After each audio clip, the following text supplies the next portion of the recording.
Hi, I'm Toya Kaplan with For the One and Vulnerable No More. This next segment is going to be done by Shelley Repp. She's the Executive Director of the New Mexico Dream Center. I hope you enjoy the information that's on it. More importantly, this is war.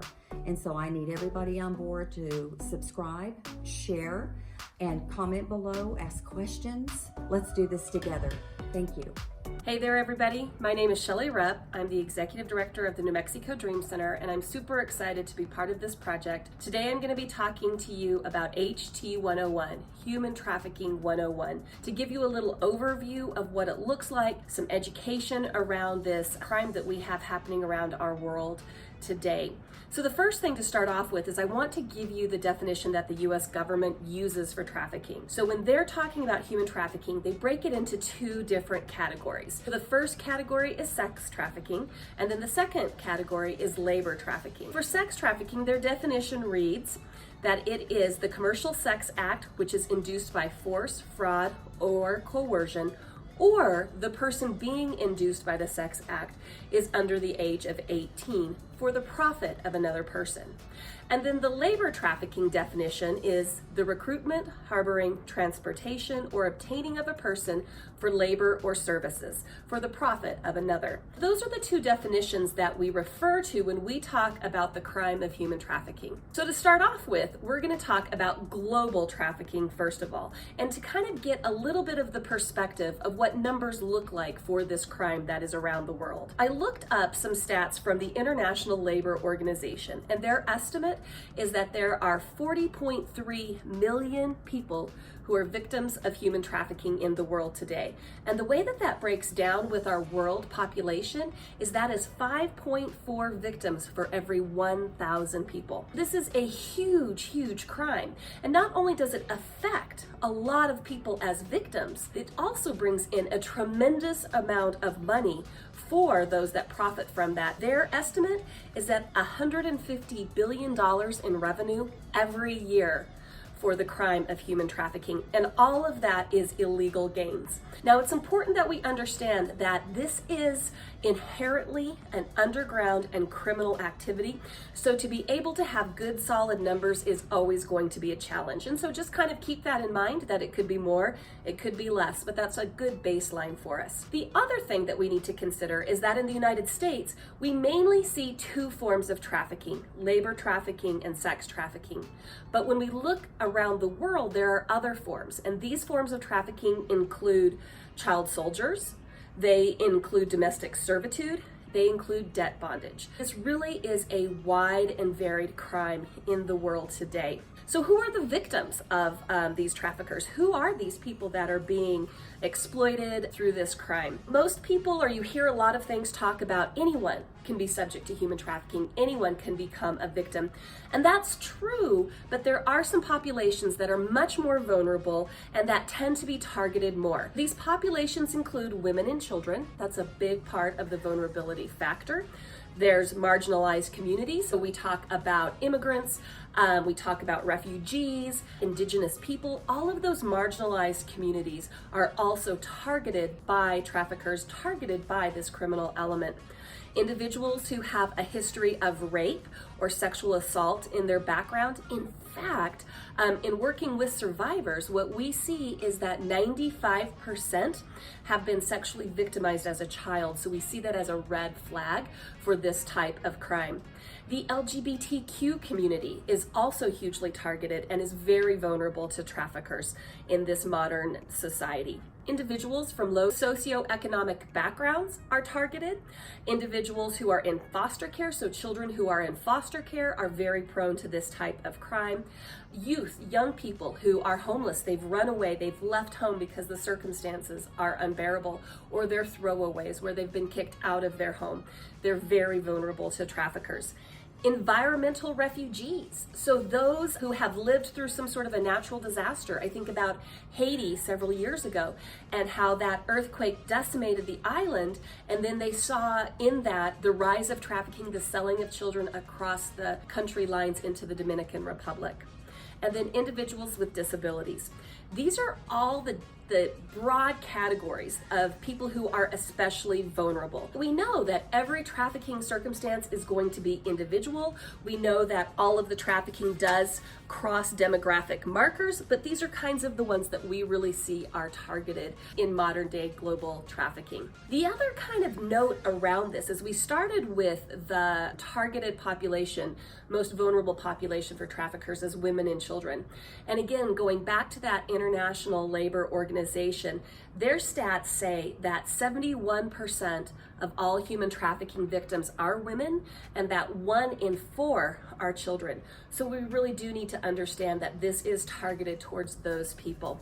So where does trafficking happen? Well, it happens everywhere. It happens here in our own communities. It happens across the United States. It happens in every country and nation around the world. But what we do see is that countries can obviously have different models of trafficking, but different things happen regarding trafficking in these different countries. And these have been categorized into 4 different ways. We have origin countries where trafficking victims are created. We have import countries where trafficking victims are imported into that area. We have transit countries where trafficking victims are taken through that country on purpose. And then we have destination countries, and that's where those trafficking victims are taken for a reason. Some countries only might have 1 or 2 of these different aspects of trafficking, but we do need to note that in the United States, we have all 4 pieces to this trafficking equation. So we absolutely create our own victims. We absolutely do that. We absolutely export our victims. We are a transit country. We have victims going all across the United States. And then we are a destination country for people to come and purchase victims, purchase children, purchase women, purchase these vulnerable people. So we need to understand that the United States is very much a huge part of the global trafficking equation. We're going to dwindle it down a little bit here to the US trafficking situation and what really happens here. In the United States, so often there's this thought that trafficking happens in the United States by a kidnapping. A trafficker goes, he kidnaps this person, this child, and then they become a trafficking victim. That can happen, it absolutely can, and we have seen that happen. But more often than not, there are 4 different models that are used for the recruitment and the harboring of trafficking victims and children here in the United States. The first method that we're going to talk about is lover boy trafficking. This trafficking is absolutely based on relationship. It is where somebody in that trafficking ring is purposely developing a relationship with another person for the means of getting them into their trafficking ring or into that trafficking situation to exploit them. It used to be in past, people were recruited at malls and schools, and they still can be, recruited in parks, places where young people would hang out. But what we really see nowadays is that most of this recruitment happens through social media. So it happens on those phone apps. It happens through the social media situations that we see nowadays. So it's something we need to really be aware of. The second model of trafficking that we see is very common in the United States is familial trafficking, the trafficking that happens within families. And we see 2 specific branches for that. There's one branch of familial trafficking where the trafficking has been part of this family for generations. A mother traffics her daughter, or a grandfather has a trafficking situation ring set up within that family. And those kinds of trafficking situations are super difficult to find because they're so well hidden.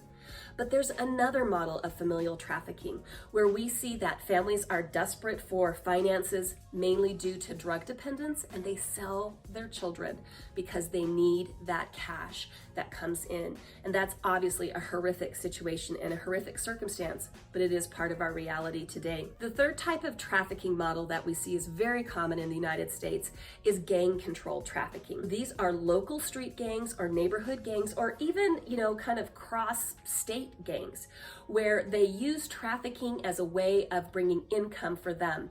It used to be gangs would have income come into their gang through the trafficking of drugs and arms. So they would sell weapons and they would sell drugs. But what they found is that by selling people, it's much more lucrative. They have an endless supply. The penalties are so much smaller, and they're very able to bring people into that situations through their gang activity. And then the fourth part of human trafficking, or the fourth model that we we see is the exploitation of homeless youth. We see that happening all over the United States as the number of homeless teens has increased hugely in these last several years. We know that this is vulnerability-based predation. Those traffickers are looking for vulnerable kids that are on the street. And a couple startling things around this is that it's estimated that a kid, when they run away and they end up on the street, or they're thrown away and they end up on the street, they'll be approached by a trafficker within 48 hours. And what we've seen from our own experience with our agency is that oftentimes it's less than that 24 hours. And that out of the homeless kids, 1 in 5 will end up in a trafficking situation, and 1 in 3 will survive by survival sex, where essentially they are selling themselves so that they can have food, they can have a place to stay, they can have clothing. So we really do need to understand this is what the trafficking picture looks like here in the United States. How does a trafficker keep control of these victims? Because it looks like oftentimes that they have free will, that they can walk away from a situation. We know that there is a huge coercive control within that. So there's physical abuse, there's sexual abuse, rape, there is drug addiction that is used as a means of control. There's absolutely the manipulation and blackmail that comes from being in that situation. We've seen starvation used as a model to keep people in control. Threats against other family members as a means of keeping people in control. Debt bondage, where they feel like they owe their trafficker money or services of some sort. We see they think that this trafficking situation can lead to a better life for them. Their trafficker has promised the happy house and the white picket fence for them, and it never materializes. These traffickers use all these different methods to keep control without the chains we see in all the pictures, but those mental, emotional chains on these victims. Let's bring it down to New Mexico, because this video is produced in 2020 here in Albuquerque, New Mexico. So a couple of things we need to put some numbers out there. So in 2019, the National Human Trafficking Hotline made 22 referrals around trafficking situations in the state of New Mexico. Also, Children, Youth, and Families Department, CYFD, had trained their SCY line. So SCY is their statewide central intake, the line you would call to report abuse and neglect. They had 134 reports asking for investigations into the trafficking of children in our state. We saw that law enforcement had 64 confirmed cases where they were seeking justice for the trafficking victims, and service providers have added another 136 victims to that. We see that this number is definitely big, and it's growing larger as more people recognize this crime, as people are becoming more aware about it. So with all of that, we still have the issue that New Mexico is a trafficking haven.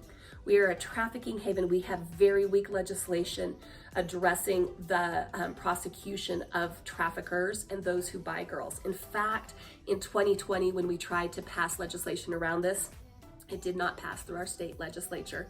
We have huge highways crisscrossing the state of New Mexico, so it's an easy in and out. We have allowed ourselves to become a trafficking haven. I want to thank you so much, FortheOne, for allowing us to do this video. I hope this is helpful and gives you a little picture of what trafficking looks like, and thank you for your time.